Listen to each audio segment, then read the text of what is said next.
Alright, in this video I'd like to talk about my two most utilized tools and favorite method to get rolling on a new project.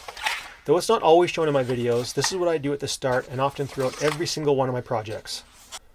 The tools are the humble sketchbook and pen. My background is in industrial design, and for those of you who are unfamiliar with this profession, the simplest way to explain it is an industrial designer is like an architect, but for physical products instead of buildings.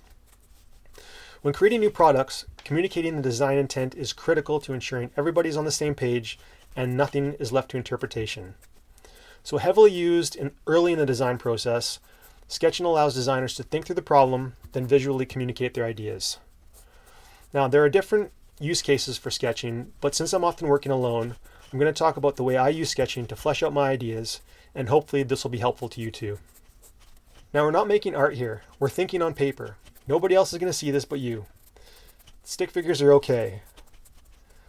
Lay out your design ideas, work big, no erasers, no fear, just get your thoughts out onto that paper.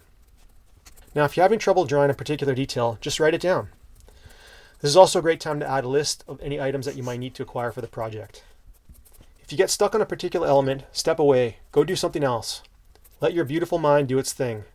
You'll be amazed when a solution or a new idea pops up out of nowhere. It's like freaking magic.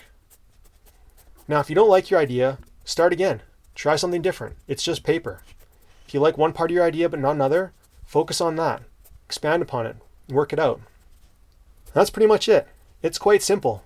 It can definitely help to focus your mind on solving a problem by just getting those thoughts out of your head and onto a sheet of paper.